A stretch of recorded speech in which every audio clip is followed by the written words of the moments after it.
Ty Billin real quick because this has been breaking news within like the past 15 to 20 minutes.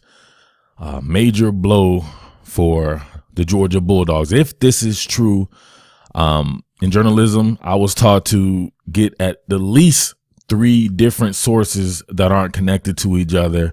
And I've confirmed with a source decently close to the program. So I'm just going to have to go with that right now. But obviously, I'm not breaking the news. So I'm just going by what I see. And this is on the internet for everyone to see. But that is the best receiver on Georgia's team, one of the best receivers in the SEC, Jeremiah Holloman, being removed from UGA's football team, according to the Covington News. So we'll go ahead and scroll this bad boy right here. You'll see, I'm not sure how to pronounce this lady's name, Jackie, from the Covington News. And she actually has this bad boy, byline or whatever you call it.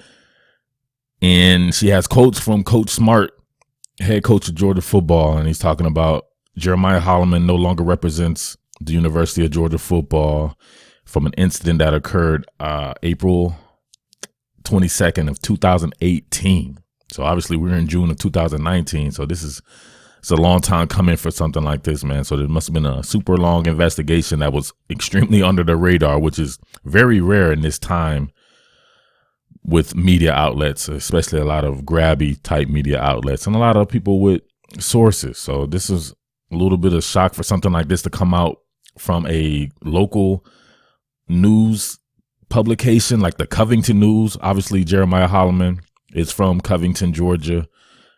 So, I mean, you got to take that for what it's worth right there. But I don't even really want to describe what's in this. You can go to the Covington News, or covnews.com, www.covnews.com, and you can read it for yourself. Because if it's not true, I would hate to have repeated something like this, or me having said this on the internet or whatever like that. But it's very damning allegations, and if it's true, you definitely wouldn't want to have somebody like this on your team representing your program.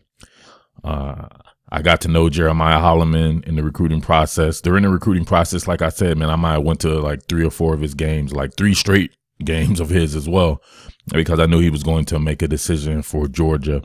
So really being able to lab him in his game. And you saw when I said that he was going to be UGA's breakout player last year, and I believe he was very much so that.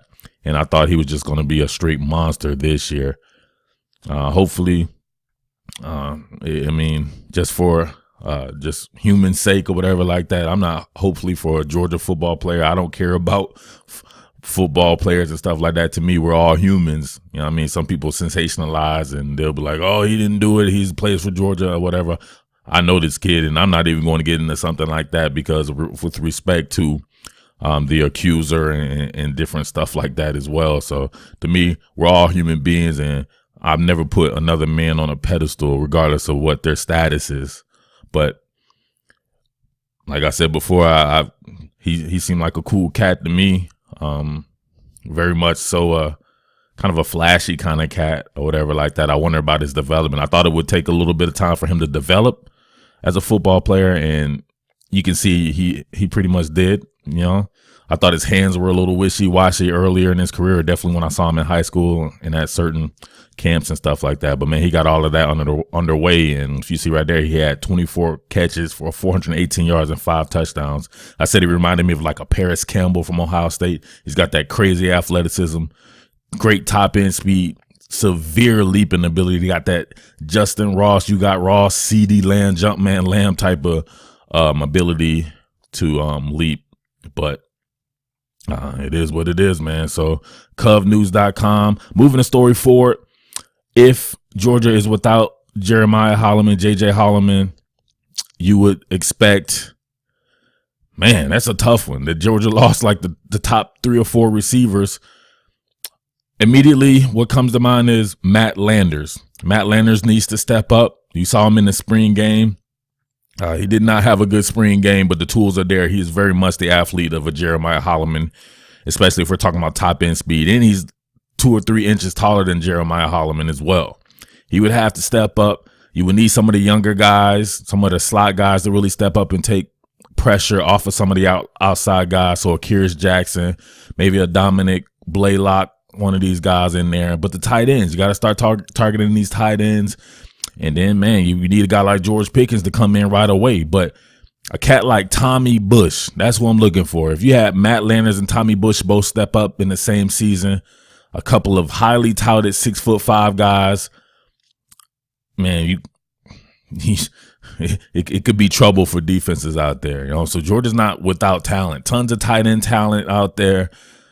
Make sure you get the ball, obviously, to your top tight end, Charlie Werner, and some of the guys behind him. But, man, it makes new offensive coordinator James Coley's job a little bit more harder. But, man, it doesn't hurt to have someone like a DeAndre Swift and a Brian Harrion and James Cook and all these guys who are really good pass catchers out of the backfield. So especially a DeAndre Swift and a guy like James Cook as well.